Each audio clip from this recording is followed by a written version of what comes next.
What's up YouTube? My name is Allgamesspecialist. Now you've most likely never heard my name before because I've never really done or had anything associated with the AGS clan, the Allgamesspecialist clan before. So first of all, I'll just introduce myself, Allgamesspecialist, and I'm here because I got a ridiculous gameplay for you guys to watch. It'll be a one-off upload on this channel, and it's basically a search and destroy nuclear with the MTAR assault rifle. Now you're kind of thinking maybe what is this? What is, you've never really heard one of these before. Well, you're right. It's one of the first search and destroy nuclears that has occurred in Black Ops 2. So obviously you got to get a nuclear, 30 gun kills in a row without dying, and you got to do it in search and destroy. So the way I did it and the way that everyone really does it, it's about, if I didn't already say, it's about the fourth search and destroy nuclear in Black Ops 2. You basically get a full team of 6, and you get the rest of your teammates to run assault shields, and so they'll be communicating and not getting any kills. So they'll communicate when they see an enemy, and they'll say, "Yep, over here, here's an enemy to get," and they're pretty much being decoys and distracting the enemies, and I'll pick them off. Now, what's also great about this gameplay, which I'd like to, show off to you guys, is it's the most kills in search and destroy in Black Ops 2. I'm pretty sure the most kills ever in search and destroy is like 39 or 42 or something ridiculous like that. But this is 35 to 1. So I obviously pick off the nuclear with it, and so I hope you guys enjoy it. Now, I don't play search and destroy too often, but I'm guessing I can still give you a few tips to you just take in hand. It can improve your overall gun skill, your just the overall way you play, or even just your tactics in search and destroy. Now, I know I don't do some of these things in this game because it's a much different situation. I'm playing based off my teammates. My teammates aren't the regular teammates because they're running around with assault shields, and they're telling me where the enemies are. But just say you're playing by yourself or even with a team and you're trying to get the win. Search and destroy is the biggest objective-based game mode in any Call of Duty, I reckon. To be honest, you only get one life, and you got these 2 bomb sites, so you got to protect or plant the bomb. And first of all, I reckon the biggest tip I can give you, I reckon smoke grenades.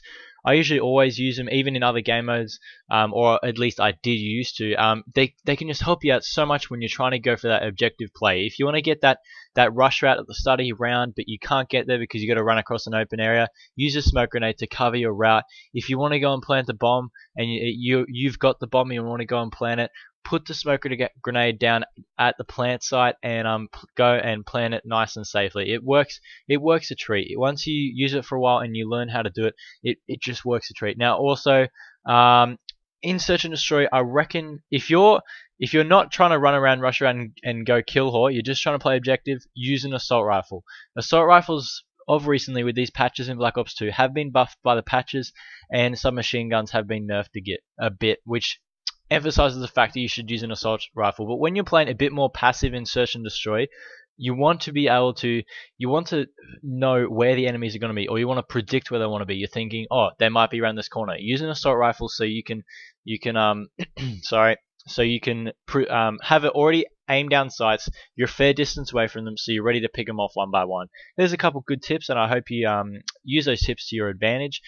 Also, now I think some of you may have noticed that there are barely any Australians getting gameplays, or you don't see many Australian gamers or pub stompers per se getting any real good gameplays. Now, me for one, I am an Australian gamer. I live in Queensland, Australia, and I know a fair few, but at least our YouTube channels aren't that big.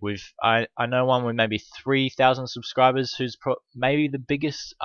That's just off the top of my head, but we're not that great. Now, to be honest, most of you may think, we're just not as good as Americans and Europeans and all that. We're just not good players, and you could take it that way for sure.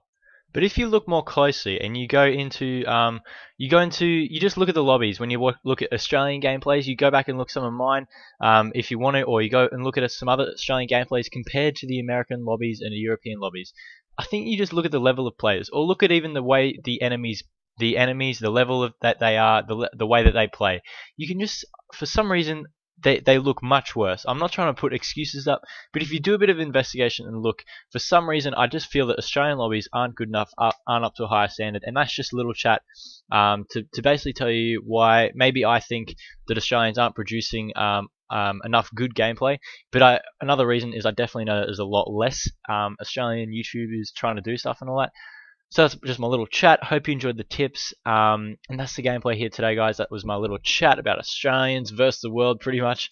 If you want to go and check out my channel, my name is That Only Sheep, as I said at the start of the video. And I'd love to see if some of you guys come over and subscribe to my channel. The link will be in the description. And I'm sure the leader of Allgamesspecialist, whatever your clan is, would love a like on this video to help increase exposure and all of that good stuff. So I hope you guys enjoyed the video, and I'll catch you next time. See you later.